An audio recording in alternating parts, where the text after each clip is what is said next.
Good morning, 6th class. Last day we start our new chapter, chapter 7. Chapter name is Fair Play. Actually, this chapter is a story. This story related of two friends whose name was Jumman Sheikh and Algu Chaudhary. Jumman Sheikh and Algu Chaudhary were very good friends, and so strong was their bond of friendship. And Jumman had an old aunt who had some property. This she transferred him on the understanding that would stay with him and he would look after her. But after some time, Jumman and his wife become as indifferent to her aunt. So one day her aunt spoke to Jumman and said, "My son, it's now obvious that I'm not wanted in your house, so please give me monthly allowance so that I can set up my separate kitchen." But Jumman said that my wife knows best how to run house. This made his aunt very angry and he decided to take her case in the village panchayat. तो देखो बच्चों, हमने अब तक यहाँ तक पढ़ लिया था. ये कहानी जो हम पढ़ रहे हैं फेयर प्ले, ये दो दोस्तों की कहानी है, जुम्मन शेख और अलगू चौधरी. ये बचपन से ही गहरे मित्र थे. जुम्मन शेख के एक मौसी थी जिनके हस्बैंड की डेथ हो गई थी और उनके अपनी कोई संतान नहीं थी, इसीलिए उन्होंने अपनी सारी प्रॉपर्टी, अपना सारा घर परिवार, सब कुछ अपनी बहन के लड़के जुम्मन के नाम कर दिया था, इस शर्त पर कि जब तक वो जीवित रहेंगी तब तक जुम्मन उनके खाने पीने रहने का सारा प्रबंध करेगा. 2 साल तक तो सब कुछ ठीक रहा, लेकिन 2 साल के बाद जुम्मन शेख का व्यवहार अपनी आंटी के प्रति पूरी तरह से बदल गया था. जुम्मन की पत्नी भी अब आंटी के साथ, मौसी के साथ बहुत बुरा व्यवहार करती थी. अब मौसी के साथ इतना बुरा व्यवहार होने लगा था कि उन्हें 2 वक्त का खाना भी बड़ी तिरस्कार के बाद मिलता था. कुछ महीनों तक तो वह मौसी ये सारी बेइज्जती बर्दाश्त करती है इस उम्मीद से कि शायद एक दिन सब कुछ ठीक हो जाएगा. लेकिन जब सब कुछ ठीक नहीं होता है तो वो एक दिन जुम्मन से कहती हैं कि जुम्मन, तुम मुझे महीने का खर्चा दे दिया करो जिससे मैं अलग ही खाना बनाकर खा लिया करूँगी. इस तरह से रोज़ रोज़ अब एक साथ जो है झगड़ा करने से कोई फ़ायदा नहीं है, अब हमारा एक साथ गुजारा नहीं हो सकता. तो जुम्मन उन्हें यह कहकर मना कर देता है कि मेरे पास तुम्हें देने के लिए कोई पैसा नहीं है और मेरी वाइफ अच्छी तरह से जानती है कि घर कैसे चलाया जाता है. तभी आंटी को, उसकी मौसी को बहुत गुस्सा आता है और वो सोचती हैं कि अब तो मुझे इस बात को गांव की पंचायत में लेकर ही जाना होगा. ये 3rd पॉइंट हमारे कंप्लीट हो गए थे. आज हम जो है 4th पॉइंट से स्टार्ट करेंगे. तो देखिए, for many days the old lady was seen talking to the villagers, explaining her case and seeking their support. आगे के कुछ दिन जो थे, उसके बाद कई दिनों तक वह वृद्ध महिला जो थी, वह बूढ़ी आंटी जो थी, वह गांव में सब लोगों के पास गई और उन्होंने अपना अपना पक्ष लोगों के सामने रखा. टॉक करना यानी बातचीत करना, एक्सप्लेनिंग करना यानी कि बताना, या वैसे एक्सप्लेन का मतलब व्याख्या करना होता है, लेकिन यहाँ है अपने पक्ष को रखना. And seeking their support. Seeking का मतलब होता है ढूंढना. सीकिंग का मतलब क्या होता है? ढूंढना या तलाश करना या मांगना. तो देखिए, और वह जो है लोगों की हिमायत मांगते हुए देखी गई. सीकिंग देयर सपोर्ट, जो सपोर्ट था वो लोगों का सपोर्ट मांगते हुए देखी गई. उन्होंने गांव के हर इंसान के पास गई ताकि कोई तो जुम्मन को समझाए और उनका पक्ष लेते हुए जो है उनकी बात को समझे. सम सिंपैथीज विथ हर. कुछ लोगों ने सिंपैथाइज्ड का मतलब होता है सहानुभूति दिखाना. कुछ लोगों ने तो बूढ़ी आंटी की इस दशा पर उनके प्रति सहानुभूति व्यक्त की. Other laughed. लेकिन कुछ लोग उनका मजाक उड़ाने लगे, उन पर हंसने लगे कि पहले तो सारी प्रॉपर्टी उसके नाम कर दी और अब हमसे मदद मांगने के लिए आई है. And a few other advised her. और कुछ गांव के समझदार जो लोग थे उन्होंने बूढ़ी आंटी को सलाह दी. एडवाइस देना यानी कि यहाँ पर है सलाह देना। तो देखिए जब बूढ़ी आंटी अपनी बात को लेकर गांव के हर इंसान के पास गई, तब कुछ लोगों ने तो बूढ़ी आंटी की इस दशा पर अपनी सहानुभूति दर्शाई, कुछ लोग उसकी बात को सुनकर हंसने लगे, उसका मजाक बनाया। तो कुछ समझदार जो लोग थे गांव के, उन्होंने बूढ़ी आंटी को यह सलाह दी कि, नेक्स्ट पेज पर आ जाते हैं अब हम। देखिए ये सलाह दी कि make it up with her nephew and his wife. At last she came to Algu Chaudhary and spoke to him. कि देखिए कुछ लोगों ने उन्हें सलाह दी कि वह अपने भतीजे और उनकी जो पत्नी है यानी कि जुम्मन शेख और उसकी वाइफ से खुद ही सुलह कर ले, यानी कि मामले को वो घर का घर में ही समझा दे कि बात को आगे बढ़ाने से कोई फ़ायदा नहीं है। नेफ्यू का मतलब होता है भतीजा, नेफ्यू यानी भतीजा या भांजा, आप कुछ भी इसको कह सकते हो। यहाँ पर अगर मौसी बोला है तो यहाँ भांजा हो गया, वैसे नेफ्यू का रियल वर्ड निकलता है आपका भतीजा। तो देखिए कुछ लोगों ने उन्हें सलाह दी कि वह अपने जो भतीजे से और उनकी वाइफ से खुद ही सुलह कर ले। At last she come to Algu Chaudhary and spoke to him. आखिरकार लास्ट में जब सब लोगों के पास से सिर्फ उस बूढ़ी आंटी को सलाह ही मिलती है और कुछ नहीं होता है, तब आखिरकार लास्ट में जो वो बूढ़ी आंटी थी वो जुम्मन शेख के जो बेस्ट फ्रेंड थे अलगू चौधरी, उनके पास जाती है। She came to Algu Chaudhary and spoke to him. वो अलगू चौधरी के पास आई और उनसे कहा, और उससे अलगू चौधरी से जुम्मन शेख के बारे में बातचीत की और कहा, यू नो चाची Jumman is my best friend. तब जब सारी बात वो अलगू चौधरी को आंटी बताती है, मौसी बताती है, तो अलगू चौधरी उनसे कहते हैं कि चाची तुम अच्छी तरीके से जानती हो कि जुम्मन मेरा बचपन का सबसे बेस्ट फ्रेंड है, सबसे परम मित्र है। तुम तो ये बात अच्छी तरीके से जानती हो। How can I go against him, against यानी खिलाफ, फिर मैं उसके खिलाफ कैसे जा सकता हूँ। तुम चाहती हो कि मैं उसके खिलाफ जाकर तुम्हारा पक्ष लेकर बोलूँ और मैं अपने दोस्त से दुश्मनी कर लूँ या उसके खिलाफ हो जाऊँ। तुम ये अच्छी तरह से जानती हो कि तुम्हारा भतीजा जुम्मन मेरा बचपन का सबसे प्यारा दोस्त है, मैं उसके खिलाफ कैसे जा सकता हूँ। अलगू सेड, ये बात अलगू कहता है। But is it right my son to keep mum and not say what you consider just and fair.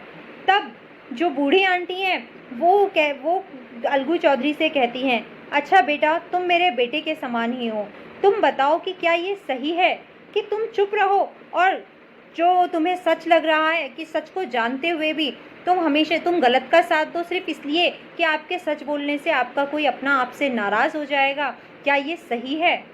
आप चाहो अगर बोलो तो सामने वाले की गलती को सुधारा जा सकता है, लेकिन बावजूद उसके आप उसकी सारी बातें सहते रहो। आप अच्छी तरह से जानते हो कि जुम्मन गलत है और आप उसे गलत के बारे में नहीं बता रहे हो। आप ये भी जानते हो कि मेरी सारी प्रॉपर्टी मैंने जुम्मन के नाम कर दी है, मैं एक विधवा महिला हूँ, मेरे अपनी कोई संतान नहीं है और मेरी सारी जायदाद, ज़मीन, पैसा सब कुछ मैंने जुम्मन को दे दिया है। अब जुम्मन मुझे 2 वक्त की रोटी भी सही से जब नहीं दे रहा है तो तुम ही बताओ कि मैं और क्या करूं। और तुम ये अच्छी तरह से जानती हो कि तुम्हारा परम मित्र जुम्मन गलत है, तो क्या ये सही है कि गलत को सहते हुए भी जो है वो चुप रहो और जो सच है और जो न्यायपूर्ण है वह नहीं कहो। क्या तुम्हें भी ऐसा लगता है? कंसिडर करना यानी सोचना, फेयर यानी सही, और मम का मतलब है चुप रहना। मम दिया हुआ है ना MUM, तो मम का मतलब है चुप रहना। और आपको बता ही दिया है कंसिडर यानी सोचना, जस्ट यानी यहाँ जस्टिस के लिए आया है, न्यायपूर्ण, फेयर यानी निष्पक्ष। अब आगे देखिए, प्लीडेड द ओल्ड नेडी। प्लीडेड करना यानी कि याचना करना, मांगना, विनती करना। देखिए तो अब बूढ़ी आंटी ने यह बात जो है वह अलगू चौधरी से जब कही तो वह अपनी मदद के लिए याचना करने लगी, विनती करने लगी और कहने लगी, come to the panchayat and speak the truth. कि हे बेटा मैं तुमसे विनती करती हूँ कि मैं इस केस को, इस मामले को पंचायत में लेकर जा रही हूँ, तुम पंचायत में आओ और सच कहो, जो तुम्हें सच पता है तुम सिर्फ सच का साथ दो। ट्रूथ यानी सच, तुम सच का साथ दो, मैं बस इतना ही चाहती हूँ। She said. Algu didn't reply. ये बात जब बूढ़ी आंटी ने अलगू चौधरी से कही तो अलगू चौधरी ने उस बूढ़ी आंटी की बात का कोई जवाब नहीं दिया। But her words kept ringing in her years. लेकिन बूढ़ी आंटी के द्वारा कहे गए शब्द लगातार अलगू चौधरी के कानों में गूंज रहे थे कि क्या सिर्फ मित्र के बुरा मान जाने के डर से तुम सच्चाई का साथ नहीं दोगे, तुम अन्याय को सहन कर लोगे, तुम हमेशा क्या गलत के साथ ही रहोगे, और वो भी सिर्फ इसलिए कि तुम्हारा मित्र तुमसे नाराज हो जाएगा। क्या ये सही है कि जो है कोई नाराज ना हो जाए इसके लिए आप चुप रहो, और जो न्यायपूर्ण ना हो तुम उसको भी सहते रहो। ये बात अलगू चौधरी के कानों में गूंजती रही, जिसे वो भूल नहीं पाए। वो लगातार इसके बारे में सोचते हैं। इसी के साथ हमारा इस स्टोरी का पार्ट फर्स्ट कंप्लीट होता है। अब हम हमारा सेकंड पार्ट स्टार्ट करते हैं। सेकंड पार्ट में देखिए पंचायत का गठन हो चुका है। पंचायत में इस मामले की सुनवाई होने वाली है। हमारे 4th पॉइंट कंप्लीट है। 5th पॉइंट हमारा स्टार्ट होता है। 5th पॉइंट में देखिए जैसा कि आपको पिक्चर में दिखाई दे रहा है कि यहाँ पंचायत है। ग्रामीण क्षेत्र में पहले पंचायत ऐसे ही होती थी कि गांव के लोग में एक पंच होता था, एक सरपंच होते थे और बाकी उसके 4 जो हैं वह उनको निर्देश देने वाले, उनके साथ विचार विमर्श साझा करने वाले जो हैं वो उनके पंच होते थे। तो उन 5 को मिलकर ही सरपंच बनता था। इसीलिए गाँव में पहले जो है सरपंच को पंच परमेश्वर कहा जाता था। तो यहाँ इसीलिए जो है इस स्टोरी को एक नाम और भी दिया गया है जो नाम है पंच परमेश्वर। तो देखिए पंचायत की गठन की। अब हम हमारा पार्ट 2 पढ़ते हैं। तो देखिए 5th, the panchayat was held the same evening under an old banyan tree. Banyan tree यानी बरगद का पेड़। हेल्ड होना यानी गठन होना, हेल्ड यानी गठन होना, और अंडर यानी नीचे। तो देखिए उसी शाम पुराने बरगद के पेड़ के नीचे पंचायत बैठी। उसी शाम, सेम इवनिंग दिया है ना, तो उसी शाम बरगद के पेड़ के नीचे पंचायत बैठी। अब सभी लोग आ चुके थे। जुम्मन अपना पक्ष लेकर आया, बूढ़ी आंटी अपनी तरफ से आई थी। तो देखिए अपना पक्ष रखने के लिए सबसे पहले जुम्मन खड़ा होता है और कहता है, जुम्मन स्टूड अप यानी खड़ा होना। Jumman stood up and said, Jumman खड़ा हुआ और कहता है, the voice of the panch is the voice of God. कि देखिए वो कहते हैं, जुम्मन कहता है कि पंचों की आवाज़ तो भगवान की आवाज़ है, अर्थात पंचायत के हृदय में तो भगवान का निवास होता है। मेरा मानना है कि पंच जो भी कहेंगे वो भगवान की आवाज़ होगी और पंच हमेशा सच का ही साथ देंगे। एंड लेट माई, और ये कहते हुए वो अपना पक्ष रखना शुरू करते हुए कहता है। अब इसका हमारा नेक्स्ट पेज पे आ जाते हैं। अब हम तो देखिए, let my aunt nominate the head panch, I will abide by her decision.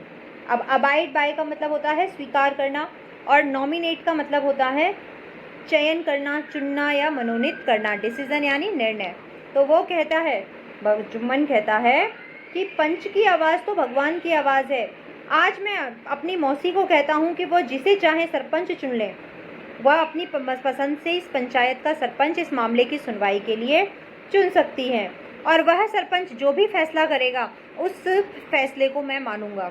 मैं चाहता हूं कि आज सरपंच जो है वो मेरी मौसी चुने कि वो अपने पक्ष की सुनवाई किससे करवाना चाहती हैं, और वह सरपंच जो भी फैसला करेंगे मेरे द्वारा उस फैसले को माना जाएगा। 6th point, the panch knows neither friend nor enemy. What do you say to Algu Chaudhary? The old lady announced. जब बूढ़ी आंटी को अपनी बात रखने का मौका मिलता है तभी बूढ़ी आंटी सबसे पहले जुम्मन से कहती हैं कि सबसे पहले तो तुम ये बात जान लो कि जिस इंसान को पंच के पद पर यानी कि सरपंच के पद पर बिठाया जाता है तो सरपंच का ना तो अपना कोई दोस्त होता है ना ही कोई शत्रु होता है। नाइदर यानी कोई नहीं, फ्रेंड यानी दोस्त, एनिमी यानी शत्रु। कि पंच का ना तो अपना कोई मित्र होता है ना ही शत्रु, अर्थात जब वो सरपंच की पोस्ट पर बैठता है उस समय उसका ना तो कोई मित्र होता है ना दुश्मन। वह मित्र और दुश्मन तो उसकी अपनी पर्सनल जिंदगी में होते हैं, व्यक्तिगत जिंदगी में होते हैं। सरपंच के पद पर बैठने के बाद तो वह सिर्फ ईश्वर की आवाज़ बनकर सत्य का ही साथ देगा, चाहे वो कोई भी क्यों ना हो। और फिर वो आगे कहती हैं कि अच्छा तुम्हें ऐसा लगता है कि मैं किसी को चुनूं तो तुम चिंता मत करो, मैं तुम्हारे किसी दुश्मन को अपना जो है सरपंच नहीं चुनूंगी, क्योंकि तुम्हें ऐसा लगेगा कि मैंने तुम्हारे शत्रु को सरपंच चुन लिया तो उसने तुम्हारे खिलाफ फैसला किया है। इसीलिए मैं आज अपने मामले की सुनवाई के लिए तुम्हारे सबसे प्रिय मित्र अलगू चौधरी को चुनना चाहती हूँ। तो देखिए द व्हाट यू से टू अलगू चौधरी, कि तुम अलगू चौधरी के बारे में क्या कहोगे। मैं अलगू चौधरी को ही अपने मामले की सुनवाई के लिए सरपंच चुनती हूँ, तुम उसके लिए क्या कहोगे। The old lady announced, announce कर देना यानी घोषणा करना। अब यहाँ बूढ़ी आंटी ने अपने मामले की सुनवाई के लिए सरपंच की पोस्ट के लिए किसे चुना था, अलगू चौधरी को चुन लिया था। तभी जुम्मन कहता है फाइन, बहुत अच्छा चाची, जब तुम अलगू चौधरी को इस मामले के लिए चुनना चाहती हो तो ठीक है। Replied Jumman hiding his joy over his unexpected piece of luck. देखिए हाइडिंग यानी छुपाते हुए, रिप्लाइड यानी जवाब दिया, अनएक्सपेक्टेड यानी अप्रत्याशित रूप से, उसे उम्मीद नहीं थी। एक्सपेक्ट करना उम्मीद यानी कि ना उम्मीद। पीस ऑफ लक, तो देखिए पीस ऑफ लक का मतलब है यहाँ पर खुशकिस्मती। हाइडिंग यानी छुपाते हुए आपको बता ही दिया। जुम्मन को जैसे ही वह अलगू का नाम सुनता है कि अलगू को सरपंच बनाया गया तो जुम्मन बड़ा खुश होता है, लेकिन वो अपनी पूरी पंचायत के लोगों के सामने अपनी खुशी को दिखाना नहीं चाहता था। इसीलिए अपनी खुशी को वह छुपाते हुए जो है वो बिल्कुल ये कहता है कि ठीक है अलगू चौधरी ही सही, मेरे लिए तो अलगू चौधरी में और किसी और में कोई फ़र्क नहीं है, तुम चाहे जिसे चुन लो। अब चाची, you are aware of my friendship with Jumman said Algu. जैसे ही अलगू अपना नाम सरपंच के पद के लिए सुनता है तभी वो चौंक जाता है और वह आंटी के पास आकर कहता है, चाची तुम अच्छी तरीके से जानती हो कि मैं और जुम्मन बचपन से मित्र हैं, तुम हमारी मित्रता के बारे में अच्छी तरीके से जागरूक हो। अवेयर हो यानी जानकार, अवेयर मीन्स जानकार, कि तुम अच्छे से मेरे और जुम्मन की मित्रता के बारे में जानती हो। इसके बावजूद भी तुमने इस मामले की सुनवाई के लिए जो है मुझे ही सरपंच क्यों चुना, क्योंकि मैं तो जुम्मन का ही साथ दूंगा। फिर तुमने इस मामले की सुनवाई के लिए मुझे ही क्यों चुना। तभी वो बूढ़ी आंटी जवाब देती हैं और कहती हैं, आई नो दैट, मैं अच्छी तरीके से जानती हूँ, मुझे पता है कि तुम जुम्मन के सबसे अच्छे मित्र हो। But I also know that you will not kill your conscience for the shake of friendship. अब यहाँ सबसे पहले कॉन्शियंस का मतलब होता है अंतरात्मा, फॉर द शेक ऑफ के मतलब है के लिए, फॉर द शेक ऑफ यानी के लिए, फ्रेंडशिप यानी मित्रता के लिए यानी मारना। मैं अच्छी तरीके से जानती हूँ कि तुम जुम्मन के सबसे खास मित्र हो, लेकिन मैं एक बात और भी अच्छी तरीके से जानती हूँ कि तुम मित्रता के लिए अपनी अंतरात्मा की आवाज़ को कभी नहीं मारोगे।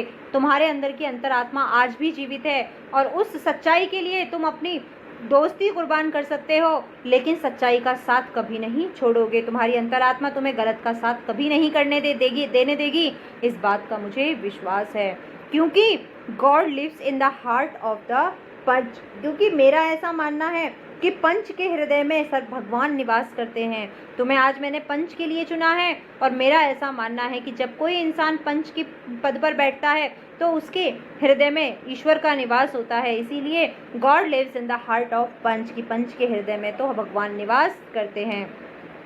And his voice is the voice of God, और पंच की आवाज़ तो ईश्वर की आवाज़ होती है, भगवान की आवाज़ होती है। And the old lady explained her case, और इतना कहने के बाद बूढ़ी आंटी जो थी उन्होंने सारी पंचायत के लोगों के सामने अपने मामले को, अपने केस को जो है वो एक्सप्लेन करना शुरू कर दिया। और शुरू करते हुए वो कहती हैं और देखिए कह रही हैं, Jumman said Algu, you and I are all friends, your aunt is and dear to me as you. देखिए तभी अलगू ने जुम्मन से कहा, जुम्मन तुम अच्छी तरीके से जानते हो कि तुम और मैं बहुत पुराने मित्र हैं और तुम्हारी मौसी भी मेरी मौसी के समान ही है।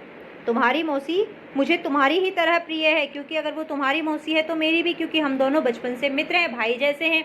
तो तुम्हारी आंटी जो है वो मुझे तुम्हारी ही तरह प्रिय हैं।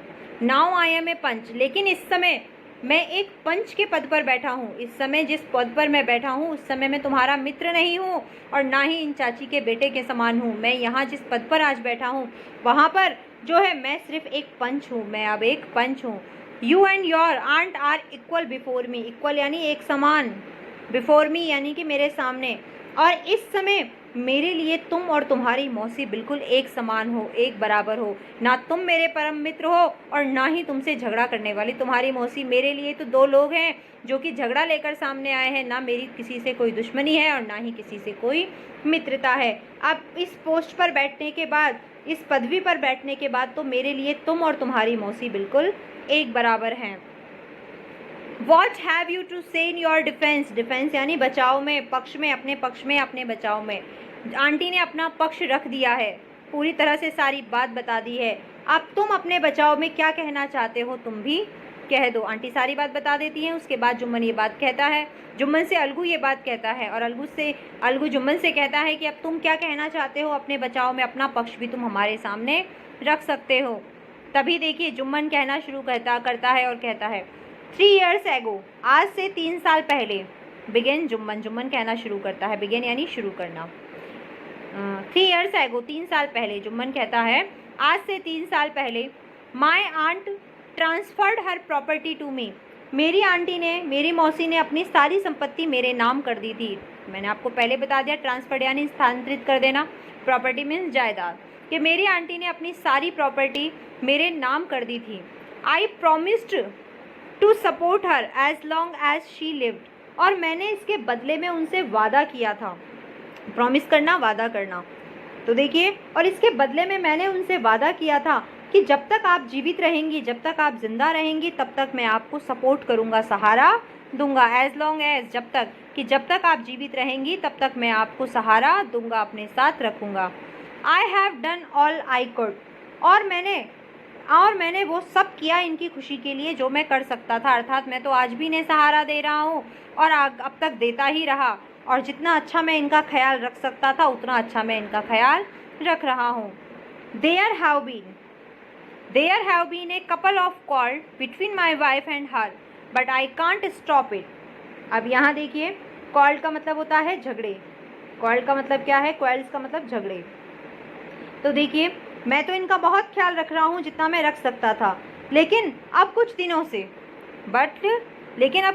से जो है मेरी पत्नी और मेरी मौसी के बीच में कई झगड़े हो रहे हैं, लगातार झगड़े हो रहे हैं, और मैं इन झगड़ों को चाहकर भी रोक नहीं पा रहा हूँ, और ना मैं रोक सकता, क्योंकि इन दोनों लेडीज़ हैं, इनमें आपस में झगड़े होते हैं और मैं चाहकर भी इन झगड़ों को रोक नहीं सकता था। Now my aunt is claiming a monthly allowance from me, और आज उन्हीं झगड़ों की वजह से मेरी आंटी जो है, मेरी मौसी, मुझसे मासिक भत्ता मांग रही हैं। अलाउंस यानी भत्ता, मैंने आपको पहले ही कहा था, महीने का खर्च। तो देखिए, और अब मेरी मौसी जो है मुझसे अलग से महीने का खर्चा मांग रही हैं, मंथली जो है वो क्लेम कर रही हैं। क्लेम करना यानी दावा करना, कि अलग से महीना खर्च मांगने का दावा कर रही हैं। दिस इज़ नॉट पॉसिबल, और मेरे लिए, मेरी इतनी कमाई नहीं है कि मैं इन्हें अलग से गुजारे का खर्चा का पैसा दे सकूं। दिस इज़ नॉट पॉसिबल, ये मेरे लिए संभव नहीं है। That's all I have to say, मुझे बस यही कहना है, और मैं नहीं दे पाया, मैंने देने से मना कर दिया, इसीलिए आंटी अपने मामले को आज पंचायत तक लेकर आए हैं। आई हैव टू से, बस मुझे इतना ही कहना है। तो यहाँ पर जुम्मन अपना पक्ष भी रख देते हैं और आंटी भी अपना पक्ष रख देती हैं। तो बेटा आज के लिए इतना ही। इससे नेक्स्ट का जो भाग है वो हम नेक्स्ट वीडियो में पढ़ेंगे। अपनी स्टोरी को रिवाइज कर लेना, जो इसके हार्ड वर्ड्स हैं उसे आप कर लेना, ठीक है।